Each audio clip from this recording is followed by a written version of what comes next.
తమిళనాడు కొత్త ముఖ్యమంత్రిగా టీవీకే అధినేత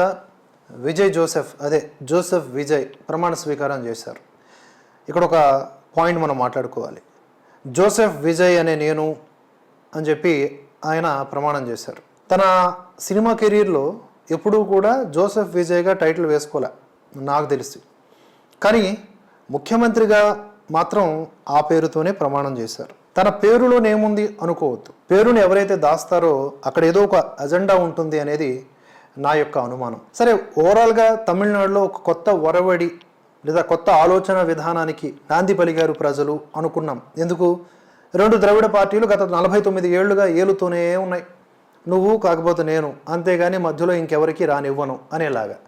కానీ ఫర్ ది ఫస్ట్ టైం సెన్సేషనల్గా కొన్ని నెలల ముందే ప్రచారాన్ని ప్రారంభించిన టీవీకే పార్టీ అధికారంలోకి వచ్చింది. మెజారిటీకి 10 సీట్ల దూరంలో నిలిచినప్పటికీ కూడా 10-11 సీట్ల దూరంలో ఎలాగోలాగా ప్రభుత్వాన్ని అయితే ఏర్పాటు చేయగలిగింది. అయితే ఎలాగోలాగా ఏర్పాటు చేసే ప్రాసెస్లో ఎవరి మీద అయితే పోరాటం చేశారో వాళ్లతోనే చేతులు కలిపినట్లుగా అయిపోయింది. ఇప్పుడు డిఎంకేకి అగైనిస్ట్గా కదా స్టాలిన్ అంకుల్ అంటూ ఆయన ఎండగడుతూ ప్రజా మన్ననలు పొంది ఓట్ల రూపంలో ఆయన అధికారంలోకి వచ్చింది. మరలా ఇప్పుడు ఆ డిఎంకేతో పొత్తులో ఉన్నటువంటి ఇతర పార్టీలతో లింకులు పెట్టుకుని ప్రభుత్వాన్ని ఏర్పాటు చేస్తే డిఎంకేతో లింకులు పెట్టుకున్నట్లే కదా. ఈ లాజిక్ జనాలకు అర్థం కాదా ఏంటి? ఇది జనాలకు సొన్నం రాయడం కాదా? నీకు ఓటేసింది ఎందుకు?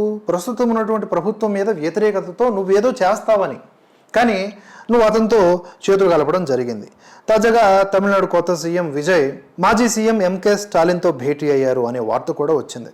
స్టాలిన్ నివాసంలో జరిగిన ఈ భేటీలో మాజీ ఉప ముఖ్యమంత్రి ఉదయనిధి స్టాలిన్ కూడా పాల్గొన్నారు. ఈ నేతలు రాష్ట్రానికి సంబంధించిన వివిధ అంశాల మీద చర్చించారు. రాష్ట్ర ఖజానాను గత డిఎంకే ప్రభుత్వం ఖాళీ చేసిందని ఇప్పటికే విజయ్ ఆరోపించగా దానికి స్టాలిన్ బదులిచ్చారు. అప్పులు పరిమితికి లోబడే ఉన్నాయి. కోవిడ్ లాంటి విపత్తును ఎదుర్కొని నిధులు ఇవ్వడంలో అడ్డంకులు సృష్టించిన భాజపాను తట్టుకుని ధీటుగా నిలబడ్డామని తెలిపారు. ఈ నేపథ్యంలో వీరిద్దరూ సమావేశం అయ్యారనమాట. అంటే ఫైనల్గా మీరు ఒకటే. ఇంతకుముందు 2 ద్రవిడ పార్టీలు, ఇప్పుడు 3 ద్రవిడ పార్టీ. ద్రవిడ అనే పదానికి వ్యతిరేకం కాదండి, భావజాలం ఏదైతే ఉందో పెరియార్, ఆ భావజాలానికి దగ్గరగా ఉన్నాయి. పెరియార్ భావజాలం అంటే ఏమిటి? అది బ్రాహ్మణ వ్యతిరేక, హిందూ వ్యతిరేక, రామకృష్ణుల వ్యతిరేక భావజాలం. బ్రాహ్మణులు ఒంటరిగా కనిపిస్తే చంపేయండి అని కూడా చెప్పాడనట పెరియార్. నిజమో కాదు మీరే చెప్పాలి.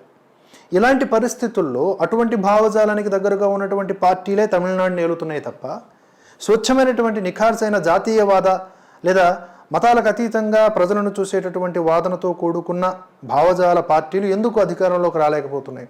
ఆ అవకాశం బీజేపీకి ఉన్నా అటువంటి ఒక సంక్లిష్టమైన రాష్ట్రంలో ముందుకు తీసుకెళ్ళగలిగే సామర్థ్యం ఉండేటటువంటి అన్నామలై గారిని ఎందుకు వెనక్కి నెట్టేశారు? ఆయనకి కనీసం ఒక సీటు కూడా ఇవ్వలేదే. ఆయన ఈ ఎన్నికలకు ముందే ఒక క్లియర్ కట్ విశ్లేషణ ఇచ్చాడు. తమిళనాడులో ఏ ప్రభుత్వం ఏర్పాటైనా అది 118 అనే మార్కును చేరుకోదు, అదొక కూటమి ప్రభుత్వమే ఏర్పాటు అవుతుందని ఆయన ముందే చెప్పాడు. ఆ వీడియో మీరు చూసే ఉంటారు. అంతటి ఫోర్కాస్టింగ్ పవర్ ఉన్నటువంటి అన్నామలై గారిని కూడా పక్కన పెట్టేసి ఏదేదో చేస్తూ ఉంది బీజేపీ తమిళనాడులో అనేది కొంతమంది వెర్షను. సరే, ఇప్పటికిప్పుడు అక్కడ అద్భుతాలు జరిగిపోవు, బీజేపీ లాంటి పార్టీలు ఏలేవు. కానీ ఈ టీవీకే విజయ్ మాత్రం ఆఖరికి చేరింది డిఎంకే గూట్లో అన్నట్లుగా ఉంది పరిస్థితి. యాజ్ ఆఫ్ నో తమిళ ప్రజల్లో కూడా ఇదే జరుగుతుంది. మా అన్న ఏంటి సున్నం పెట్టేలా ఉన్నాడే అనే రకమైనటువంటి చర్చ. చూద్దాం ఏం జరుగుతుందో.